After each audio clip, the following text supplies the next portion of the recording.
Sarah rencontra Alfred Cooper à la soirée d'entreprise de sa société, où il avait été invité par un ami de la comptabilité. Avant de commencer l'histoire, n'oubliez pas de laisser un like et de vous abonner à la chaîne pour voir plus d'histoires comme celle-ci. Alfred travaillait comme conseiller de vente dans un magasin d'électronique. Ce n'était pas un cadre supérieur, bien sûr, mais un homme au sourire agréable et doué pour la conversation charmante. Ce soir-là, au restaurant Golden Age, au milieu du bruit, des rires et du tintement des verres, leurs regards se croisèrent et tout se mit à tourbillonner, comme dans un film romantique. Alfred s'approcha le premier, lui offrit du champagne et engagea la conversation. Sarah, une petite brune aux yeux marrons expressifs, travaillait comme spécialiste en marketing et venait d'être promue. Elle rayonnait de bonheur, et il s'imprégnait de son énergie comme une éponge. « Vous savez, je ne crois pas au coup de foudre, mais vous m'avez presque convaincu, » lui dit Alfred à la fin de la soirée, en la raccompagnant jusqu'à un taxi. « Je ne crois qu'aux faits, » sourit-elle. « J'ai besoin de plus de données à analyser. » Il rit, et ce fut le commencement. Le premier rendez-vous eut lieu dans un café, le deuxième dans un parc d'attractions où Alfred lui gagna un ours en peluche, et le troisième au cinéma. Tout se déroulait comme le scénario d'une relation parfaite, jusqu'à ce qu'un soir, Alfred reçoive un appel étrange. « Alfred, mon fils ?» La voix au téléphone était faible. « Mon cœur, quelque chose ne va pas. Peux-tu venir ?» Sarah vit son visage changer. Il s'excusa, l'embrassa et partit. Il revint 2 jours plus tard avec un sourire coupable et un bouquet de fleurs. « Maman ne se sentait pas bien, » expliqua-t-il. « C'est tout ce qui me reste depuis la mort de mon père. » Son cœur a commencé à lui jouer des tours. Sarah hocha la tête, compréhensive. Qui pourrait reprocher à un fils de s'occuper de sa mère? Le deuxième appel interrompit leur première nuit ensemble. Le troisième gâcha un week-end entre amis dans leur maison de campagne. Au 5e appel, Sarah commença à remarquer une tendance. Nancy, la mère d'Alfred, appelait toujours au pire moment, parfois pour de vrais problèmes, parfois pour des mots imaginaires, et Alfred se précipitait à chaque fois comme un pompier répondant à une alarme. « Tu ne trouves pas ça un peu étrange ?» demanda prudemment Sarah après un autre dîner interrompu. « Elle est juste seule », la défendit Alfred. « Je suis tout ce qu'elle a. » Leur histoire d'amour progressa rapidement et passionnément, comme dans le roman que Sarah aimait dans sa jeunesse. Au bout de 3 mois, ils parlaient d'un avenir commun. Après 4 mois, Sarah découvrit qu'elle était enceinte. « Je n'avais pas prévu ça, » dit-elle en fixant les 2 barres sur le test, « mais je veux ce bébé. » Alfred se figea, puis lui prit les mains. « Alors nous devons nous marier. Je veux que notre enfant naisse dans une famille complète. » Au début, Gloria, la mère de Sarah, fut ravie du mariage et de la grossesse. Mais lorsqu'elle apprit qu'Alfred vivait avec sa mère dans un studio et que le jeune couple n'avait pas les moyens de s'offrir leur propre logement, son expression s'assombrit. « Vous ne pouvez pas vivre à 3 dans un studio, surtout avec un bébé, » dit-elle fermement lors d'un dîner de famille. « Je vais libérer l'appartement que je loue. Vous pourrez y vivre. » Sarah serra sa mère dans ses bras. « Merci, maman. C'est temporaire, nous économiserons pour notre propre maison. »« Bien sûr que vous le ferez, » sourit Gloria, ignorant à quel point ses projets deviendraient illusoires. Le mariage fut modeste. Nancy, une femme mince aux lèvres perpétuellement pincées, lança des regards étranges à Sarah mais resta polie. Ce n'est que pendant la danse mère-fils qu'elle chuchota quelque chose à l'oreille d'Alfred, ce qui fit vaciller son expression. « Qu'est-ce qu'elle a dit ?» demanda Sarah ensuite. « Rien de spécial, » répondit Alfred d'un geste vague. « Elle nous a souhaité du bonheur. » Emménager dans l'appartement de sa belle-mère fut une véritable bouée de sauvetage pour le jeune couple. 2 pièces, joliment rénovées et meublées, près du métro. Sur le marché locatif, cela leur aurait coûté la moitié de leur revenu commun. « Nous devrions être reconnaissants à maman, » dit Sarah en rangeant la vaisselle dans la cuisine. « C'est une aide énorme. » Alfred hocha la tête en signe d'accord, aidant à déballer les cartons. Les premières semaines furent idylliques. Ils construisaient leur nid, choisissaient un berceau, faisaient des projets. Sarah continuait de travailler malgré son ventre qui s'arrondissait. Alfred était attentif et attentionné, jusqu'à ce que les appels recommencent. « Alfred, tu me manques tellement. Viens dîner, j'ai fait tes boulettes préférées. Mon fils, j'ai besoin de médicaments de la pharmacie. Tu sais que j'ai peur de sortir le soir. Alfred, le robinet fuit. Toi seul peux le réparer. » Au début, Alfred rendait visite à sa mère 1 fois par semaine, puis 2. Au 7e mois de grossesse de Sarah, Il passait presque toutes ses soirées chez Nancy. On pourrait peut-être inviter ta mère ici, suggéra Sarah un jour. Je préparais quelque chose de bon. Elle n'aime pas sortir de chez elle, répondit Alfred. Et elle est allergique à certains aliments. Un jour, Sarah insista pour que sa belle-mère vienne leur rendre visite. Nancy arriva, inspecta l'appartement les lèvres pincées et passa toute la soirée à faire des remarques critiques. Les rideaux sont de travers. Il y a de la poussière ici. Tu ne cuisines pas comme Alfred aime. Il déteste le persil depuis son enfance et tu en mets partout. Après le départ de sa belle-mère, Sarah pleura tandis qu'Alfred essayait de la réconforter. Elle s'inquiète juste pour moi. Ne le prends pas à cœur. Mais Sarah voyait bien comment Alfred revenait de chaque visite chez sa mère, différent, distant, irritable, comme si quelqu'un avait éteint la tendresse en lui pour la remplacer par de la froideur. « Ta mère te monte contre moi », lui dit-elle un jour, sans détour. « Cette grossesse te rend paranoïaque », rétorqua-t-il sèchement. « Maman ne veut que notre bien. » Au 8e mois de grossesse, la situation s'était envenimée. Nancy commença à appeler au milieu de la nuit pour des urgences et des crises. Alfred se levait d'un bond, s'habillait et traversait la ville en toute hâte. Il revenait le matin avec un air coupable et des traces de rouge à lèvres sur la joue. « C'est juste maman qui m'embrasse pour me dire au revoir », expliquait-il. « Tu sais qu'elle met toujours du rouge à lèvres. » Sarah cessa de se disputer. Elle n'avait plus de force. L'énorme ventre, le gonflement, les nuits blanches des dernières semaines, la grossesse était devenue une épreuve. Elle attendait simplement la naissance du bébé, espérant que l'arrivée de l'enfant changerait quelque chose. Cette nuit-là, en se réveillant à cause d'une sensation étrange, Sarah sut immédiatement que le moment était venu. Elle se tourna vers Alfred, endormi à côté d'elle, et lui secoua l'épaule. « Alfred, je crois que je viens de perdre les os. » Il ouvrit les yeux, encore groggy, puis vit son visage effrayé, les draps mouillés, et se redressa brusquement. « D'accord, d'accord, » marmonna-t-il en attrapant son téléphone. « J'appelle une ambulance. » Sarah l'écouta parler avec le régulateur, noter l'adresse de la maternité, demander quoi faire avant l'arrivée des secours. La voix monotone du régulateur annonça que l'ambulance ne serait pas là avant au moins 1 heure, toutes les équipes étant en intervention. « Tout va bien se passer, » dit Alfred après avoir raccroché. « Ils sont en route. Les premiers accouchements sont généralement longs, nous avons le temps. » À cet instant, son téléphone sonna. L'écran s'illumina, « Maman », avec une photo de Nancy souriante. 3 heures du matin. Sarah vit le visage d'Alfred se crisper. « Ne réponds pas », demanda-t-elle. « Pas maintenant. » Mais il avait déjà porté le téléphone à son oreille. « Maman, qu'est-ce qui ne va pas ?» Alfred se détourna de Sarah, baissant la voix. Sarah se tendit, sentant la première contraction. Elle agrippa le bord du drap, tendant l'oreille. Nancy disait quelque chose à l'autre bout du fil, sa voix hachée et anxieuse. La tension artérielle ? À combien ? Alfred se frotta le front, jetant un rapide coup d'œil à sa femme. Non, les os viennent juste de... Sarah essaya de s'asseoir. Une vague de douleur lui parcourut le bas du dos. Alfred. Elle tendit la main vers lui. Je viens d'avoir une contraction. Il hocha la tête, presque avec dédain, toujours à l'écoute de sa mère.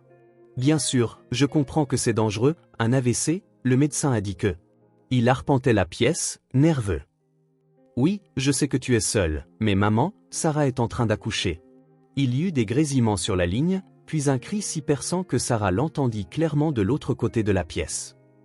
Je suis en train de mourir. Tu l'as choisie elle plutôt que ta mère. Je pourrais mourir de déshydratation. J'ai 14/8 de tension, je crois que je fais un AVC. Alfred écarta le téléphone de son oreille, le visage déformé. Il regarda de nouveau Sarah. Elle était maintenant assise sur le bord du lit, se frottant le ventre. L'hésitation traversa son regard. « Maman, écoute !» commença-t-il, mais une autre contraction frappa Sarah et elle ne put retenir un gémissement. « Oh, qu'est-ce que c'est ? Elle accouche déjà ?» hurla Nancy, hystérique, au téléphone. Alfred, l'ambulance est déjà en route pour elle, et moi, je n'ai personne.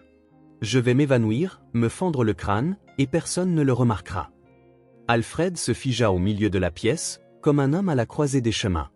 Ses yeux allaient de sa femme au téléphone, et vice-versa. Sarah vit ce regard, lut le doute sur son visage et n'en crut pas ses yeux. « Alfred, dit-elle en essayant de garder son calme, l'ambulance ne sera pas là avant 1 heure. J'ai peur d'être seule. » Sarah. Déglutit-il, maman est toute seule là-bas. Sa tension est élevée, il n'y a pas d'eau et elle est hyper tendue. Si quelque chose lui arrive? Et si quelque chose m'arrive à moi? Sarah ne retenait plus ses émotions. Ou au bébé? Ton bébé, Alfred. Une nouvelle contraction la fit se crisper sur son ventre. Alfred se précipita vers elle, posa une main sur son épaule, mais gardait toujours le téléphone à son oreille. Maman, ne panique pas, j'arrive. Il se tut et regarda sa montre. Je t'apporte de l'eau, mais ensuite, je file direct à l'hôpital, d'accord? Sarah n'en croyait pas ses oreilles. Tu pars? Maintenant? Sa voix tremblait de douleur et d'indignation. Alfred, je suis en train d'accoucher. L'ambulance sera bientôt là, dit-il en enfilant déjà son jean, attrapant une chemise. J'en ai pour très peu de temps. Un aller-retour. J'apporte de l'eau à maman, je vérifie sa tension et je reviens. Ensuite, nous irons à l'hôpital ensemble. Tu es sérieux? Sarah le dévisagea, les yeux écarquillés de choc. Tu me laisses accoucher seule? Alfred s'agitait dans la pièce, attrapant ses clés et son portefeuille. C'est juste pour un instant, 1 heure tout au plus. Je serai de retour avant l'arrivée de l'ambulance. Il trébucha sur une pantoufle. Je dois aider ma mère, tu comprends? Elle est toute seule et elle ne se sent pas bien. Et moi alors? Hurla Sarah en s'agrippant à la tête de lit pendant une autre contraction. Je me sens merveilleusement bien, peut-être? Alfred courut vers elle et lui déposa un baiser rapide sur le front. Tout ira bien. Un accouchement, c'est long, surtout le premier. On a des heures devant nous. Allonge-toi, respire comme on nous l'a appris au cours. Je reviens tout de suite. Et il se glissa hors de la porte avant que Sarah ait pu dire un mot de plus. Elle entendit la porte d'entrée claquer, puis le moteur de sa vieille Ford vrombir. Sarah était seule dans l'appartement, avec des draps mouillés et une douleur grandissante. Elle n'arrivait pas à croire que cela lui arrivait. Tant d'histoires sur des maris qui courent partout, appellent des taxis, préparent des sacs d'urgence, et le sien venait de se précipiter chez sa maman. Lâche, murmura-t-elle en essayant de se lever. Alfred. Les contractions devenaient plus fortes. Sarah les chronométra, toutes les 8 minutes. Les cours de préparation à l'accouchement lui avaient appris que ce n'était pas encore critique, mais les choses changeaient vite. Elle parvint tant bien que mal à la salle de bain, changea de chemise de nuit, se lava le visage. De retour dans la chambre, elle arracha le drap mouillé et le jeta par terre. Elle s'assit sur le bord du lit, respirant de manière rythmée pendant la contraction suivante. Le téléphone. Elle en avait besoin à portée de main. Elle le posa sur la table de nuit et jeta un nouveau coup d'œil à l'horloge. 20 minutes s'étaient écoulées depuis le départ d'Alfred. Où était-il maintenant? Chez sa mère, en train de lui apporter de l'eau pendant qu'elle était seule ici. Une vague de douleur aiguë la frappa. Sarah cria, serrant son ventre. 7 minutes. L'intervalle se raccourcissait. La panique lui noua la gorge. Respire, respire, se répétait-elle, le mantra du cours. Dehors, c'était le milieu de la nuit. Les seuls sons étaient le tic-tac de l'horloge et sa propre respiration saccadée. Au loin, une voiture passa. Ni une ambulance, ni Alfred. Une demi-heure. 1 heure. Contraction toutes les 5 minutes. Alfred n'appelait pas, n'envoyait pas de message. Sarah essaya de l'appeler. Pas de réponse. Hors service. Bien sûr, dit-elle amèrement. Probablement pas de réseau chez maman. Quelque chose changea en elle. La pression s'intensifia. Une envie étrange et terrifiante de pousser émergea. Sarah paniqua. Non, c'est trop tôt, le bébé ne peut pas naître ici, sur le lit, sans aide. La sonnette la fit sursauter. L'ambulance, déjà? Elle se leva avec difficulté, s'appuyant sur les murs, et se dirigea lentement vers la porte. Bonsoir, vous avez appelé une ambulance? Un ambulancier âgé aux yeux fatigués se tenait sur le seuil avec une mallette médicale. Derrière lui, une femme médecin. Oui, expira Sarah, s'appuyant contre le chambranle. Le travail a commencé, j'ai perdu les os il y a 2 heures. Votre mari est à la maison? Demanda l'ambulancier en entrant dans l'appartement et en aidant Sarah à retourner dans la chambre. Non, secoua-t-elle la tête. Il est allé chez sa mère. Elle avait 14/8 de tension. L'ambulancier et la médecin échangèrent un regard. Maintenant? La médecin haussa les sourcils, incrédule, en sortant son stéthoscope. Il vous a laissé seul? Oui. Sarah ferma les yeux alors qu'une autre contraction la traversait. Il n'y avait plus d'eau. L'ambulancier secoua la tête. Vous avez vraiment tiré le gros lot avec ce mari.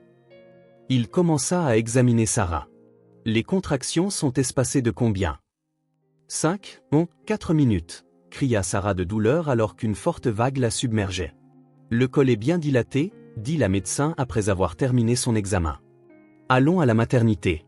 Vous pouvez marcher ou il vous faut un brancard? Je peux marcher, serra Sarah les dents. Les secours l'aidèrent à rassembler quelques affaires essentielles et ses papiers. Le téléphone, je devrais prendre le téléphone. À quoi bon, Alfred n'appellera de toute façon pas. Prévenez votre mari que nous nous dirigeons vers la maternité numéro 7, dit l'ambulancier en aidant Sarah à descendre les escaliers. Bien sûr, répondit-elle sèchement. Dans l'ambulance cahotante qui filait à travers les rues sombres, Sarah sortit son téléphone, alla dans les contacts et ajouta le numéro de son mari à la liste de blocage. Premier bébé? Demanda la médecin en lui tenant la main. Oui. C'est toujours comme ça avec lui? Toujours. Sarah sentit des larmes couler sur ses joues. Sa maman passe avant tout. Toujours. La médecin lui serra doucement la main. Respirez plus profondément. Tout sera bientôt fini, et vous tiendrez votre bébé. Sans lui, murmura Sarah. C'est peut-être mieux comme ça, marmonna l'ambulancier au volant. Un père comme ça ne ferait que gêner. À l'hôpital, tout se brouilla en un kaléidoscope rapide. Le service des admissions, le brancard, les lumières vives, les blouses blanches, les masques, les questions, les ordres. La douleur devint insupportable. Sarah cria, pleura et respira comme on le lui avait appris. « Allez, maman, pousse !» ordonna l'obstétricien. « Je vois la tête ?» Encore une fois. À 5h47 du matin, le premier cri d'une nouvelle vie retentit. Une fille, minuscule, ridée, mais en parfaite santé. « Félicitations !» sourit la sage-femme en plaçant le bébé sur la poitrine de Sarah. « Magnifique ! À qui ressemble-t-elle » Sarah regarda le petit visage et murmura « À moi. Uniquement à moi. » Pendant ce temps, Alfred était assis dans la cuisine de sa mère. Nancy, étonnamment vive pour quelqu'un qui, une heure plus tôt, était censé être au bord d'une crise d'hypertension, s'affairait près de la cuisinière. « Je suis si contente que tu sois venu, mon chéri, » dit-elle en posant une tasse de thé devant lui. Je commençais à croire que personne ne m'aiderait. « Maman, je ne pouvais pas te laisser comme ça. » Alfred se frotta les yeux. « Comment va ta tension ?»« Beaucoup mieux, » dit-elle d'un geste de la main. « Les pilules ont fait effet et l'eau est arrivée juste à temps. Je n'avais pas bu une goutte depuis hier soir. » Alfred fronça les sourcils. « Mais le magasin est juste à côté. Il est ouvert 24h24. Et tu t'attendais à ce qu'une vieille femme malade sorte dans la nuit ?» Nancy leva les bras au ciel. « On aurait pu me tuer, me voler. »« Maman, on vit dans un quartier sûr, » commença Alfred, mais il s'interrompit. « Laisse tomber. Je dois y retourner. Sarah est en train d'accoucher. »« Tu as le temps, » dit Nancy d'un geste dédaigneux. « Les premiers accouchements durent des heures.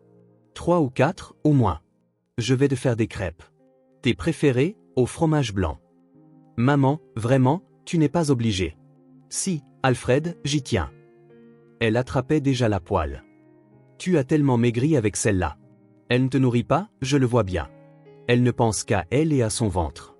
Mais tu es toujours mon grand garçon qui grandit. J'ai 30 ans, maman. Tu seras toujours mon petit garçon, dit-elle d'un ton mielleux en faisant fondre du beurre dans la poêle. Assieds-toi, mange, prends des forces. Tu vas en avoir bien besoin avec ta Sarah. On voit qu'elle a un caractère difficile. Alfred voulut protester, mais s'abstint. Discuter avec sa mère était inutile. Il s'assit à table et vérifia instinctivement son téléphone. Pas de réseau dans la cuisine, les murs de la vieille maison étaient épais. « Je vais sortir sur le balcon, voir s'il y a des appels de Sarah, » dit-il en se levant. « Reste assis. » Nancy frappa la table avec une louche. Elle est probablement déjà à l'hôpital. Il n'autorise pas les téléphones là-bas. Mange d'abord. Alfred se rassit docilement. Sa mère avait probablement raison. L'ambulance devait être arrivée maintenant, Sarah était entre les mains compétentes des médecins, et les crêpes sentaient merveilleusement bon. Il ne vit pas le temps passer. Sa mère bavardait sans arrêt sur les voisins, les prix, la difficulté d'être seule et l'ingratitude des épouses modernes. Il était 2 heures de l'après-midi quand Alfred jeta un coup d'œil à l'heure. Il sursauta. « Maman, je dois y aller. Je suis ici depuis 5 heures. » « Quelle est cette précipitation ?» traîna Nancy. « Je n'ai même pas encore réchauffé la soupe. La prochaine fois ?» Il enfilait déjà sa veste. « Sarah est seule là-bas. »« Elle n'est pas seule, elle est avec des médecins, » ricana Nancy. « Mais c'est moi qui suis laissée seule ici, vieille, malade. » Mais Alfred avait déjà franchi la porte. Dans la cage d'escalier, il sortit son téléphone. Aucun appel manqué, aucun message de Sarah. Étrange. Il composa son numéro, mais une voix automatisée annonça que l'abonné n'était pas disponible. Il essaya d'envoyer un SMS, le message ne partit pas. En montant dans sa voiture, il décida de passer d'abord par l'appartement. Peut-être que Sarah était encore là. Peut-être que l'ambulance avait eu du retard ou que quelque chose avait changé. De plus, il était fatigué. Il voulait se changer, peut-être même jouer un peu à la console avant d'aller à l'hôpital. Un accouchement, c'est long, se rassura-t-il en s'engageant sur l'avenue. J'ai le temps. Il ignorait ce qui l'attendait à la maison ou quelle décision sa femme prenait à ce moment précis, tenant leur fille nouveau-née dans ses bras. Alfred rentra chez lui de bonne humeur. Après tout, aujourd'hui, il allait devenir père. Cette pensée le remplissait à la fois de fierté et de peur. Un père. Papa. Ça sonnait important. Maintenant, il ne serait plus seulement Alfred Cooper, il serait un homme de famille. Quelqu'un avec de vraies responsabilités. En garant sa voiture près de l'immeuble, il remarqua que les fenêtres de leur appartement étaient sombres. Sarah était donc bien partie à la maternité. Une bonne chose que l'ambulance n'ait pas tardé. Il l'imagina allongée dans une chambre d'hôpital, des infirmières attentives s'affairant autour d'elle, des médecins expérimentés mettant leur bébé au monde. Tout est sous contrôle, se rassura-t-il. En montant à son étage, Alfred sortit ses clés et ouvrit la porte. L'appartement était étrangement silencieux. Il entra dans la chambre. Le lit était défait, les draps froissés et humides. La chemise de nuit de Sarah gisait en boule sur le sol. Une légère odeur d'antiseptique flottait dans la pièce. Alfred sentit une pointe de culpabilité. Peut-être n'aurait-il pas dû la laisser seule. Mais sa mère avait demandé si instamment. Elle était seule aussi, après tout. Elle aussi avait besoin de soutien. Il s'allongea sur le lit, étirant ses jambes endolories par la fatigue. Il avait à peine dormi la nuit précédente. Juste 15 minutes, décida Alfred en fermant les yeux. Ensuite, j'y vais. Son téléphone vibra dans sa poche. Il sursauta et l'attrapa. Enfin, Sarah. Mais l'écran affichait un nom familier, Maman. Oui, maman, répondit-il, las. Alfred, tu es rentré ? La voix de Nancy semblait anxieuse. J'étais si inquiète, tu n'as pas appelé en arrivant. Désolé maman, j'ai oublié, Alfred se frotta l'arête du nez. Je viens d'arriver. Sarah est là ? Comment va-t-elle ? Non, ils l'ont déjà emmenée à l'hôpital. Oh, alors tu es tout seul en ce moment ? Il y avait une pointe de satisfaction dans sa voix. Mon pauvre garçon, tout seul un jour si important. Pourquoi ne reviens-tu pas ? Je viens de mettre une tarte au four. Maman, je vais à l'hôpital. Pourquoi ? demanda-t-elle, sincèrement surprise. Ils ne te laisseront pas entrer de toute façon. Il y a la quarantaine, les règles sanitaires. Va demain, quand tout sera fini. Mais je veux voir le bébé, objecta Alfred. Tu auras bien le temps pour ça, se moqua sa mère. Ils ont tous l'air bizarres au début de toute façon, rouges et fripés. Repose-toi plutôt et prends des forces. Tu as 2 bouches à nourrir maintenant, moi et le bébé. Il y avait une logique dans ses paroles. Alfred était vraiment fatigué, et il y avait de fortes chances qu'on ne le laisse pas entrer à la maternité. Il ne verrait probablement le bébé que de loin, à travers une vitre. Tu as peut-être raison, dit-il, incertain. Mais je vais au moins appeler l'hôpital, prendre de ses nouvelles.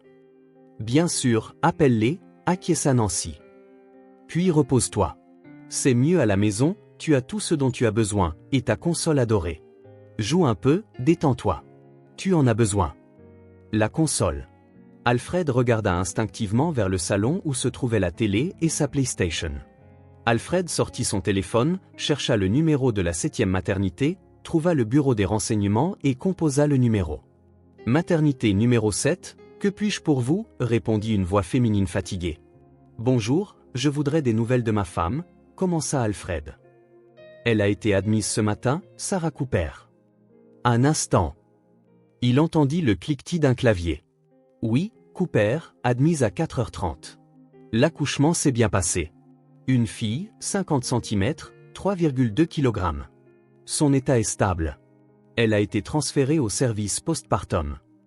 Merci, expira Alfred, sentant un poids s'enlever de ses épaules.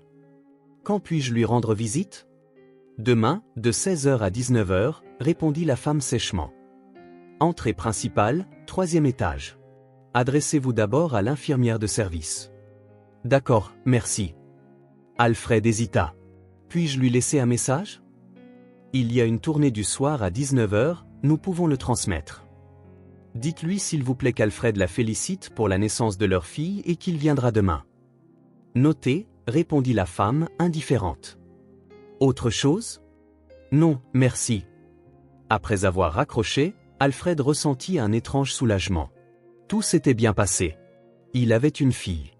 Il était devenu père. Il fallait marquer cet événement. Il s'assit à table et commença à manger sa soupe, consultant en même temps les nouvelles sur son téléphone. Puis son regard tomba de nouveau sur la console de jeu. Juste une petite partie. 1 heure ou 2, seulement. Quel mal y a-t-il à ça? Demain l'attendait une nouvelle vie, de nouvelles responsabilités, mais aujourd'hui, il pouvait encore être juste Alfred. Il alluma la télé, lança le jeu et se plongea dans un monde virtuel où tout était simple, où les ennemis étaient évidents, les objectifs clairs, et où chaque action avait des conséquences immédiates. Pas comme dans la vie réelle, où tout était compliqué, enchevêtré, où il fallait constamment choisir entre sa mère et sa femme, entre le devoir et les désirs. Les heures passèrent sans qu'il s'en aperçoive. Le lendemain matin, Alfred se réveilla au son du téléphone. Il tâtonna pour trouver l'appareil sur la table de nuit, le porta à son oreille sans ouvrir les yeux. « Oui » dit-il d'une voix rauque. « Alfred, tu dors encore ?» La voix de sa mère était inhabituellement joyeuse. « Il est déjà 10h du matin. »« Maman, je me suis couché tard » marmonna Alfred en luttant pour ouvrir les yeux. « Tu as eu des nouvelles de Sarah? Elle a accouché? » « Oui, hier. » Il s'assit dans son lit, se frottant le visage. « Une fille. Tout va bien. Dieu merci. » Il n'y avait pas de joie particulière dans la voix de Nancy. « Maintenant, nous aurons quelqu'un pour s'occuper de nous dans nos vieux jours. » « Comment l'avez-vous appelé? » « Pas encore décidé. » Alfred se leva et se traîna jusqu'à la cuisine, le téléphone coincé entre l'épaule et l'oreille. « Je vais à la maternité aujourd'hui, les visites sont à 16h. » « Et avant ça, répondit sa mère immédiatement. Tu pourrais peut-être passer chez moi? Je te ferai des crêpes avec ta confiture préférée. » Alfred ouvrit le frigo et sortit du lait. « Je ne sais pas, maman. Je dois me préparer, acheter quelque chose pour Sarah et le bébé. » « Qui a-t-il à acheter? » s'étonna Nancy. « L'hôpital a tout ce qu'il faut. Et ta Sarah est déjà bien assez gâtée. Elle n'a même pas eu un travail difficile, elle a accouché en 8 heures environ. Moi, j'ai accouché pendant 20 heures, d'ailleurs, dans les larmes et sans péridurale. » Alfred grimaça. Il n'aimait pas quand sa mère commençait à comparer ses exploits à ceux des autres femmes. « Maman, je te rappelle, d'accord? Je dois prendre une douche et déjeuner. » « D'accord, mon fils, s'adoucit Nancy. Mais souviens-toi, je t'attends. Je t'attends vraiment. » Après avoir raccroché, Alfred soupira de soulagement. Après le petit déjeuner, Alfred décida d'aller acheter quelque chose pour Sarah et le bébé. Au centre commercial, il errait parmi les rayons de vêtements pour enfants, regardant avec confusion les minuscules bodys et grenouillères. Finalement, il choisit une barboteuse rose avec un chaton dessus, ou était-ce un ourson? Il n'était pas sûr. Un paquet de couches de luxe et un doudou, un lapin à peine plus grand que sa paume. Pour Sarah, il acheta une boîte de chocolat et un bouquet d'œillets roses. « Est-ce que c'est assez ?» se demanda-t-il en regardant ses achats dans la voiture. Alfred regarda sa montre. 14h30, s'il partait maintenant, il arriverait juste à temps pour les heures de visite. Il démarra le moteur et quitta le parking. Le téléphone sonna de nouveau. Alfred répondit en haut-parleur sans regarder l'écran. « Oui. » Alfred, c'est la mère de Sarah. La voix de Gloria était étrangement tendue. « Bonjour », Alfred se sentit mal à l'aise. « Je suis justement en route pour l'hôpital. »« Ne te dérange pas », le coupa sa belle-mère. « Reste à la maison. J'arrive dans une demi-heure. Nous devons parler. » Il s'est passé quelque chose, s'inquiéta Alfred. Avec Sarah? Avec le bébé? Ils vont bien, répondit sèchement Gloria. Mais toi, il semble que quelque chose ne va pas chez toi. Attends-moi à la maison. Et elle raccrocha sans attendre de réponse. Alfred fixa la route, perplexe. Il fit demi-tour et rentra chez lui, l'anxiété grandissant en lui. La sonnette retentit exactement 30 minutes plus tard. Alfred prit une profonde inspiration et alla ouvrir. Sur le seuil se tenait Gloria. D'habitude calme et réservée, elle ressemblait maintenant à un nuage d'orage. Dans ses mains, elle tenait un large ceinturon d'officier, un souvenir de son défunt mari qui avait servi dans l'armée. Alfred recula instinctivement d'un pas. « Bonjour, Gloria, balbutia-t-il. Entrez, je vous en prie. » Elle entra sans enlever ses chaussures et ferma la porte derrière elle. Son regard était terrifiant. « Toi, dit la belle-mère en pliant la ceinture en deux, tu vas apprendre ce qui arrive à ceux qui trahissent ma fille. » Et Alfred comprit que la plaisanterie était terminée. « Gloria, parlons calmement. » Alfred leva les mains dans un geste défensif, reculant plus profondément dans l'appartement. Sa belle-mère s'avança en silence, serrant la ceinture si fort que les jointures de ses doigts blanchirent. Le visage de cette femme habituellement réservée et gentille était maintenant tordu de rage. « Parler ?» Elle émit un son qui ressemblait à un grognement. « De quoi veux-tu parler, lâche ? Traître ?»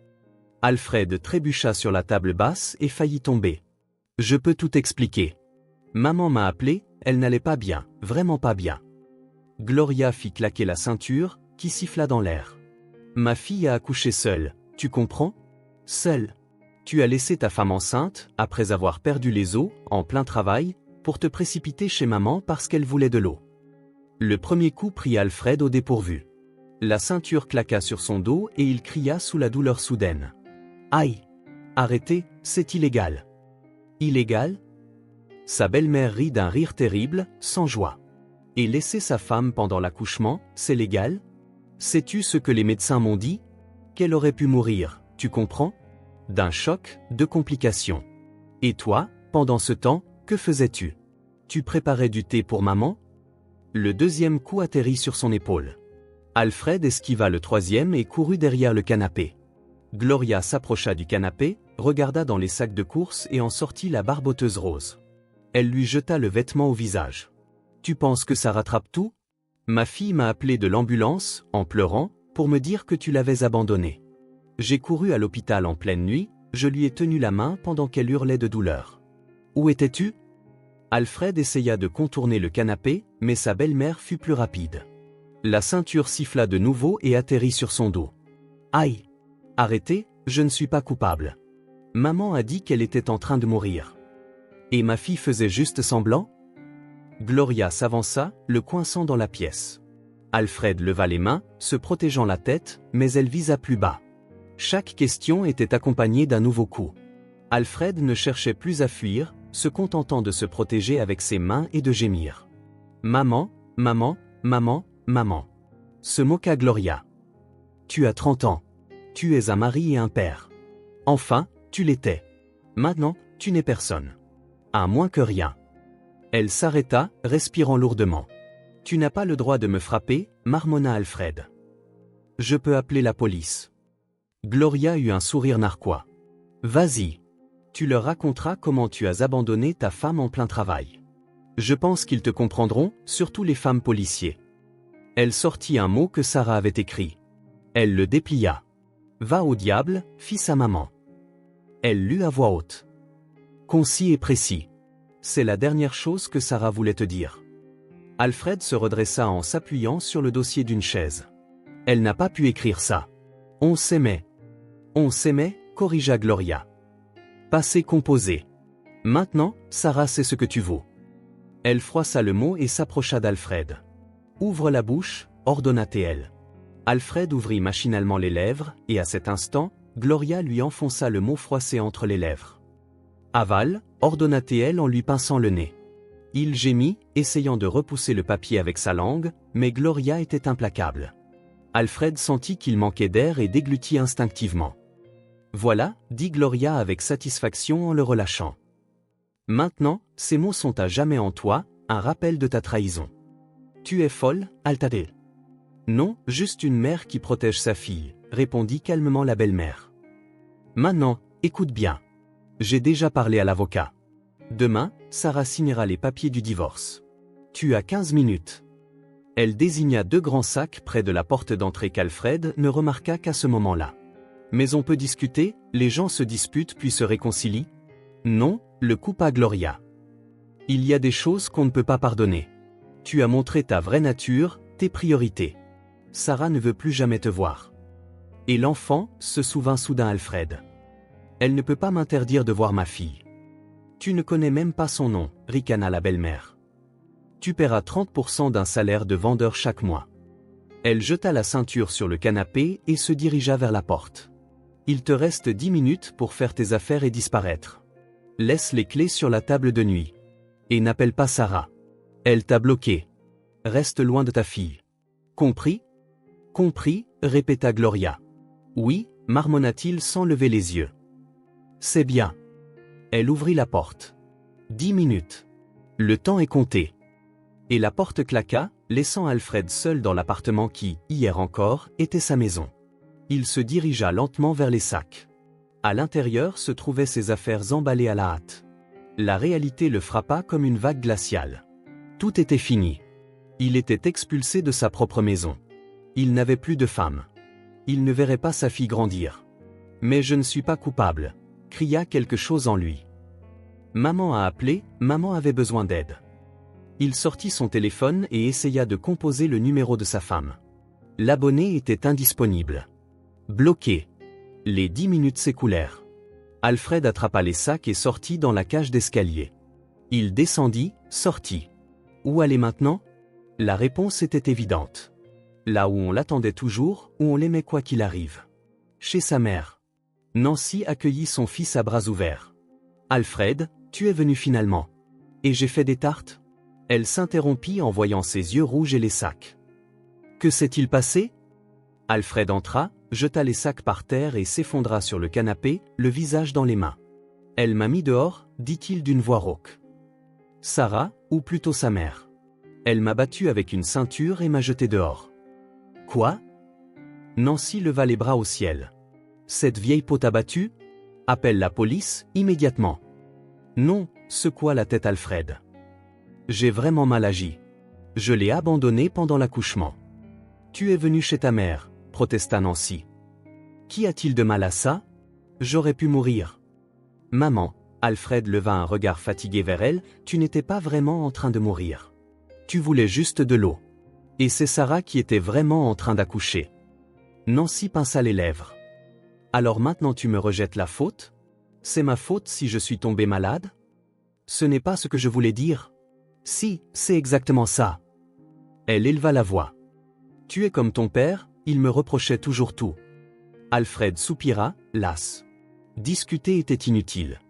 D'accord, maman. Ce n'est pas ta faute. C'est juste arrivé comme ça. Exactement, hocha Nancy avec satisfaction. C'est juste que ta Sarah est une égoïste. Il demande le divorce, dit-il à la place. Et je dois payer une pension alimentaire. 30% de mon salaire. C'est du vol, s'indigna Nancy. On ne leur donnera pas un centime. Démissionne et travaille au noir. Maman, ce n'est pas possible. C'est mon enfant. Un enfant que tu n'as même pas vu, ricana-t-elle. Peut-être même qu'il n'est pas de toi. Maman, protesta Alfred. Sarah n'est pas comme ça. Elles le sont toutes, le coupa Nancy. Bon, assez parlé de ça. Tu vas vivre avec moi maintenant. Je te libérerai le canapé. C'est étroit, bien sûr, mais au moins tu seras sous surveillance. Alfred s'adossa au canapé et ferma les yeux. Dans son esprit, le visage de Sarah, effrayé, les pupilles dilatées par la douleur alors qu'il partait. Quel idiot il avait été. 3 mois passèrent. Alfred vivait toujours dans le studio de sa mère, dormait sur un canapé usé et payait un tiers de son salaire en pension alimentaire. Le divorce fut finalisé rapidement. Il essaya plusieurs fois d'appeler Sarah, mais elle raccrochait dès qu'elle entendait sa voix. Il vint à la maternité le jour de la sortie, mais ne fut pas autorisé à franchir les grilles. Sa fille, nommée Sophia, grandissait sans père. Parfois, Nancy trouvait des photos que Sarah postait sur les réseaux sociaux et les montrait à son fils. « Regarde, elle te ressemble », disait-elle sans grand enthousiasme. Ton nez. Alfred regardait la petite créature aux joues potelées et ressentait un étrange vide intérieur. C'était sa fille, son sang, mais elle lui était étrangère. Parfois, il pensait à saisir la justice pour établir un droit de visite, mais chaque fois qu'il en parlait, sa mère piquait une crise. Tu n'as pas assez de problèmes comme ça? Tu veux t'occuper de cet enfant en plus? Et qui s'occupera de moi? Et Alfred cédait, comme toujours. Le soir, en rentrant du travail, il passait souvent en voiture devant la maison où vivaient Sarah et sa fille. Un jour, il vit Sarah sortir pour une promenade avec la poussette. Elle avait maigri, ses cheveux avaient poussé et étaient attachés en une haute queue de cheval. Elle avait l'air fatiguée, mais déterminée. Alfred voulut s'approcher, mais n'osa pas. Il regarda juste de loin. Ce soir-là, il rentra tard. Sa mère l'accueillit avec un air mécontent. Il ne lui dit pas qu'il avait vu Sarah et sa fille, ni qu'il s'était assis dans sa voiture et avait pleuré comme un gamin en les regardant partir. Il ne dit pas que, pour la première fois de sa vie, il ressentait une haine si pure et sans nuage pour lui-même. « Mange ta soupe », ordonna Nancy en posant un bol devant lui. Et n'ose pas commencer à traîner avec une fille tapaque sans grave-l'œil. Une Sarah nous a suffi. Alfred prit silencieusement la cuillère. Tu sais, poursuivit sa mère, je pensais, on pourrait peut-être échanger notre appartement. Mon studio contre un 2 pièces en banlieue. C'est moins cher, et il y aura de la place pour nous deux. Maman, je suis bien comme ça, répondit Alfred. Rien ne va chez toi, rétorqua-t-elle. Tu as l'air si sombre. C'est à cause de ton ex. Tu verras, avec le nouvel appartement, la vie sera meilleure. On sera ensemble, comme avant. Alfred regarda sa mère. Toute sa vie, elle lui avait dicté comment vivre. Et il l'avait permis, parce que c'était plus facile. Pas besoin de réfléchir, de décider, de prendre des responsabilités. Maman c'est toujours mieux. Mais maintenant, il voyait le prix de cette facilité, une famille brisée, une fille qu'il ne connaissait pas, une femme qu'il avait perdue. Et devant lui, des années et des années de cette vie, un canapé usé, une soupe froide et les reproches de sa mère. Maman, Alfred repoussa son assiette. Je ne vais pas échanger l'appartement. Pourquoi pas? Elle haussa les sourcils de surprise. Parce que je déménage. Les mots s'échappèrent d'eux-mêmes, mais après les avoir prononcés, il réalisa soudain que c'était vraiment ce qu'il pensait. Je vais me trouver une chambre ou un appartement. Seul. Nancy se figea, la cuillère à la main. Qu'est-ce que tu veux dire, seul? Loin de qui? De toi, maman. Pour la première fois depuis longtemps, Alfred la regarda droit dans les yeux. J'ai 30 ans. Il est temps que je vive ma propre vie. Nancy pâlit. Ta propre vie? Et moi? Qu'est-ce qui va m'arriver? Qui m'apportera de l'eau quand ma tension montera? Maman, tu n'es pas handicapée, dit doucement Alfred. Tu t'en sortais très bien quand je vivais avec Sarah. Tu t'en sortiras maintenant.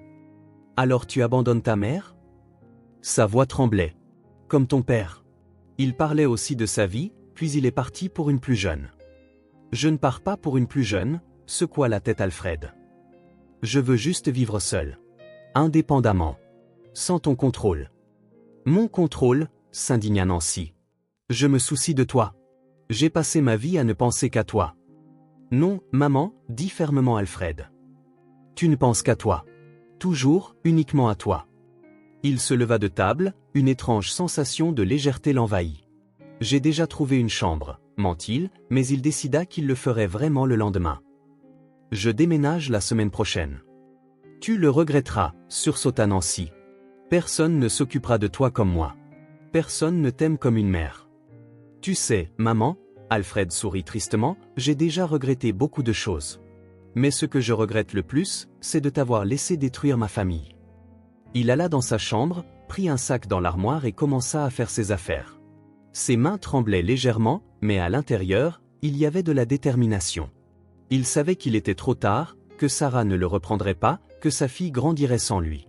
Mais au moins, il pouvait se sauver lui-même. Essayer de devenir un vrai homme, et non plus un simple fils à maman. Nancy se tenait sur le seuil, le regardant faire ses bagages. Tu penses qu'elle te reprendra? Ton Sarah? Après tout ça? Cracha-t-elle avec mépris. Non, répondit honnêtement Alfred. Elle ne le fera pas.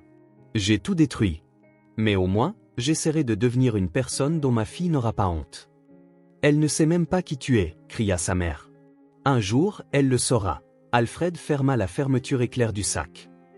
Et je veux qu'elle n'ait pas à rougir en parlant de moi. Il passa devant sa mère, s'arrêta à la porte. Au revoir, maman. J'appellerai. Mais je vivrai seul. Nancy ouvrit la bouche pour dire quelque chose, mais Alfred avait déjà fermé la porte derrière lui.